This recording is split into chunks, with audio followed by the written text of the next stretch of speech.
నమస్కారం. నిన్న పలాసకి పశువుల మంత్రి ప్రోద్బలం మీద వచ్చి ఎంపీ టికెట్ ఇచ్చేశారన్న ఒక నమ్మకంతో ఇక్కడ గౌతు కుటుంబం మీద నా మీద నోటికొచ్చినట్టు మాట్లాడిన సోదర సమానులైన పేరాడ తిలక్ గారికి మీరు నిన్న అన్న మాటలన్నిటికీ సమాధానం చెప్పడానికి మీ ముందుకు వచ్చాను. మీకు సమాధానం చెప్పడానికి ప్రెస్ మీట్ పెట్టాల్సిన అవసరం లేదండి.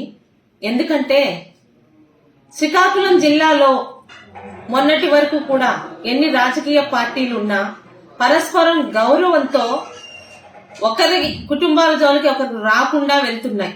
ఈ రోజు కూడా శ్రీకాకుళం జిల్లాలో అదే రాజకీయాలు కొనసాగుతున్నాయి. ఇటు ధర్మాన సోదరులు గాని అటు ఇతర నాయకులు గాని మీ పార్టీలోనే ఉంటూ కూడా చాలా మంచి మర్యాదలతోని హుందా రాజకీయాలు చేస్తున్నారు. ఇలాంటి తులసి వనం లాంటి శ్రీకాకుళం రాజకీయ దీనిలోకి ఒక గంజాయి మొక్క కన్నా హీనంగా ఉన్న పశువుల మంత్రి చీదర అప్పలరాజు గారు వచ్చారు.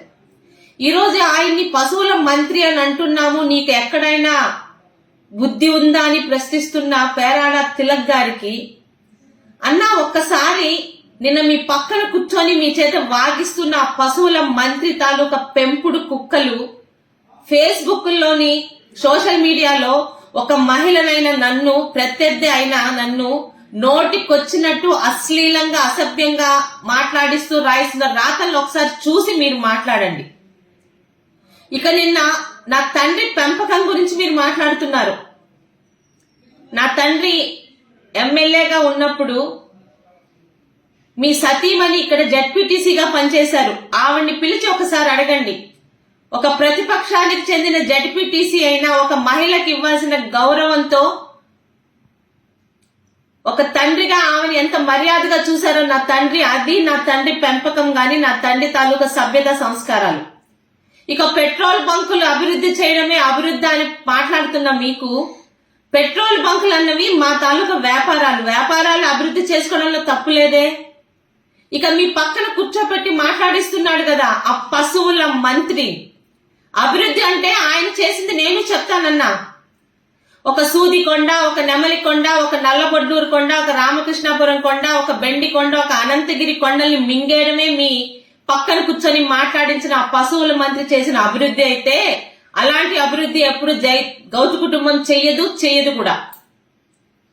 ఇక ఒక మంత్రి స్థానంలో ఉండి తెల్ల రేషన్ కార్డును కూడా తీసుకొని పేదలకు చెందిన బియ్యం కూడా మింగేస్తున్న మీ పశువుల మంత్రి తాలూకా అభివృద్ధి గురించి మీరే మాట్లాడాలి. నీ తండ్రి నేర్పించిన సభ్యత సంస్కారం ఇదేనా అని అడిగారు.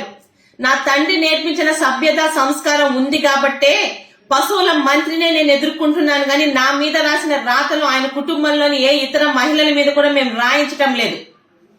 సభ్యత సంస్కారం ఉంది కాబట్టే ఈ రోజు కూడా మిమ్మల్ని ఇప్పటికి కూడా అన్న అనే సంబోధిస్తున్నాను.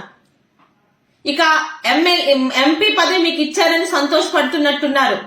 4 సంవత్సరాలు ఇంకా ఎమ్మెల్సీ దువ్వాడ శ్రీనివాస్ గారికి అక్కడ ఎందుకు ఎమ్మెల్యే టికెట్ ఇచ్చారు తెలుసా అన్న? కనీసం అచ్చెన్నాయుడు గారికి పోటీ ఇచ్చే సత్తా మీకు లేదని ఎంపీపీ స్థానంలో ఉన్న మీకు ఎంపీ టికెట్ ఇవ్వడం వెనుక రామ్మోహన్ నాయుడు గారి మీద ఎలాగో ఎవరు గెలవరు, ఎవరికో ఒకరికి ఇచ్చేస్తే ఆ పని అయిపోతుందని మీకు ఎంపీ టికెట్ ఇచ్చారు తప్పితే మీ మీద నిజంగా నమ్మకం ఉంటే ఎమ్మెల్సీగా ఉన్న శ్రీనివాస్ గారికి ఇచ్చిన పదవి మీకెందుకు ఇవ్వలేదు?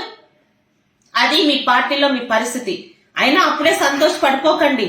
ఇప్పటికీ ఇచ్చిన పదవులు కూడా ఇచ్చిన పోస్టులు కూడా మారుస్తున్నారు మీ తిక్క ముఖ్యమంత్రి జగన్మోహన్ రెడ్డి గారు. ఏదో ఇక్కడ ఎంపీగా నిల్చుండిపోతాను అందుకే అప్పలరాజు వాగించమన్నట్టు వాగిస్తే రేపు ఉదయం కనీసం ఇక్కడ డిపాజిట్లు కూడా రావని ఒకసారి గుర్తు చేసుకోండి.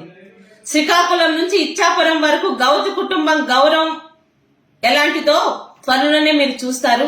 ఒక్క మాట చివరిగా, తా చెడ్డ కోతి వనమల్లా చెరిచిందని స్వయాన పశువులుగా తయారైన పశువుల మంత్రి ఈరోజు మీ ద్వారా ఇలాంటి తప్పుడు మాటలు నా మీద నా కుటుంబం మీద మాట్లాడిస్తూ సునకానం పొందుతున్న నా పశువుల మంత్రి గారు మీకున్న గౌరవం కూడా తీసివేస్తున్నారు. ఆయనకి పశువుల మంత్రిని నేను మాత్రమే పిలవడం కాదు, ఈరోజు రాష్ట్రంలో ఎవ్వడికి ఆయన పేరు తెలియదు. అందరికీ ఆయన మొహం చూస్తే గుర్తొచ్చేది పలాస పశువుల మంత్రి. దయచేసి ఆ పశువుల మంత్రి తాలూకా స్థానానికి మీరు దిగజారొద్దని ఒక సోదరిగా మీకు మనవి చేస్తూ ఉంటానన్నా.